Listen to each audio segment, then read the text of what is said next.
Hey everyone, Anthony Fantano here, internet's busiest music nerd. I hope you're doing well. Let's make quick work of this video over here.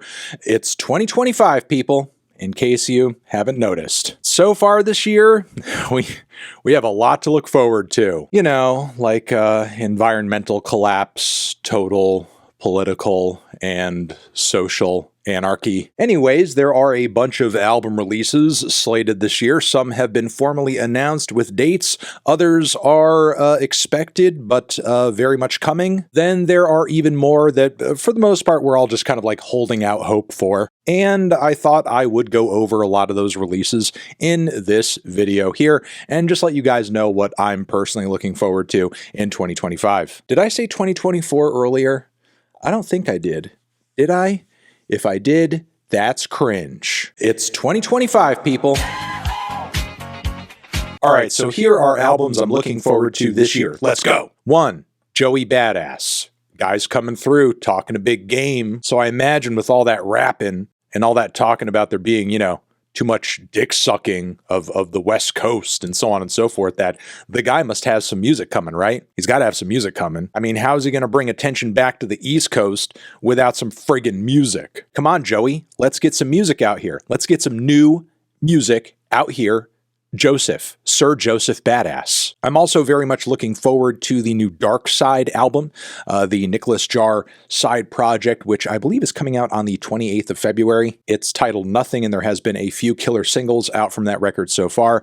It just sounds like this amazing meld of funk and house music and rock and just electronic music broadly, and really feels like touches of musically everything Nicholas Jar has done up until this point in his discography. So I'm pretty hype about that one. I also wonder whether or not there will be a Chappell Roan album this year. You would hope that she's going to strike while the iron is hot, given that her 2023 album blew up so hard in 2024. There has also been a lot of talk of a new Sky Ferreira record. Who knows if that's actually going to come to fruition, but I think a safer bet as far as a new release this year is going to be Clipse, as Pusha T and his brother have been back together for quite a while now, performing live shows, recording, and even Pharrell has been talking about his work with the duo. So the Clipse brothers back together with Pharrell in the mix as well is frankly going to be insane, possibly album of the year potential, fingers crossed. We also have the posthumous Mac Miller album Balloonerism,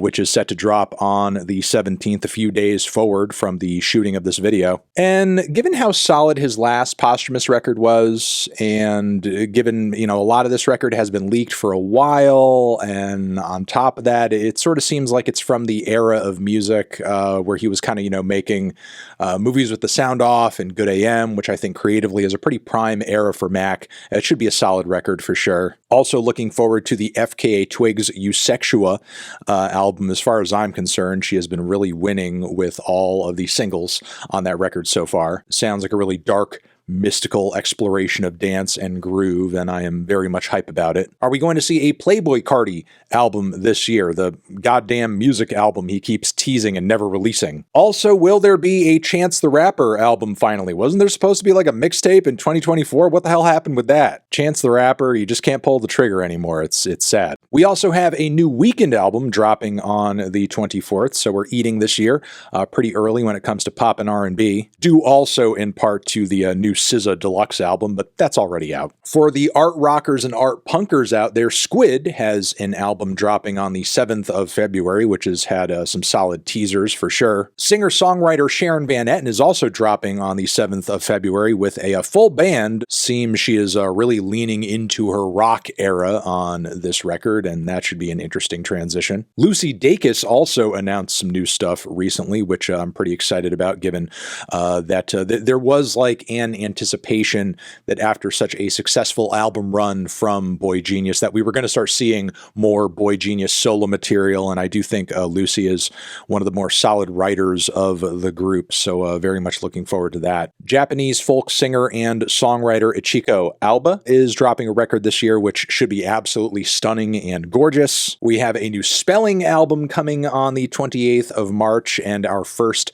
taste of that single-wise has been pretty thrilling given the epic, almost arena rock-like quality of that song. We have a new Clipping album dropping in March as well. They have been embracing a lot of dance beats on their new singles. Will there be a new King Gizzard album in 2025? They played it relatively quiet in 2024, so, you know, there could be potential for them to kind of come back with a vengeance this year. Panda Bear is also dropping in the first quarter of the year, and he is 2 for 2 with those new singles, especially that one with Cindy Lee. Japanese Breakfast has announced a new record and released a very lush, beautiful, short little single. We have Lana Del Rey coming in May. We have A$AP Rocky hopefully dropping at some point this year. Thought it was going to happen in 2024.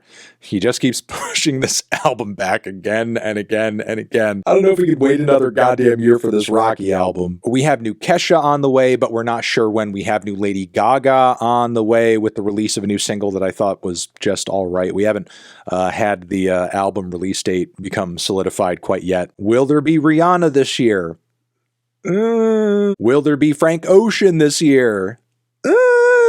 Will there be Lorde this year? I hope so. She really needs to outdo that last record. There's a new Richard Dawson album dropping in February too. If you're into very left field singer-songwriters, you are going to want to check that one out, as well as every other album in his discography. Wake the hell up. We have what is allegedly going to be the final loud Swans album to be released, at least for a while, maybe ever. That has been getting teased by Michael Gira through his social media. We have Jane Remover. Actually, I believe Jane Remover will be dropping 2 albums this year. Exciting! Also pretty hyped for a new Quadeca album in 2025, given how many interesting genres and fusions and experiments there were on his Scrapyard project and how epic and conceptual the album he dropped previous to that was. Who the heck knows what's in store? Probably something exciting. Look, that's probably just the tip of the iceberg in terms of music releases coming out this year. I mean, after all, not too long ago, we were doing some coverage on this channel talking about how in a single day in 2024, more music was released than in an entire year in the 80s. And I'm sure we're on pace to outdo that output. But yeah, at least for the first section of the year, these are the albums I'm looking forward to. Let me know down in the comments what albums you are hoping to hear in 2025. I am going to leave it there. You guys are the best. Over here next to my head is another video that you can check out. Hit that up or the link to subscribe to the channel. Anthony Fantano, albums I'm looking forward to in 2025. Music forever.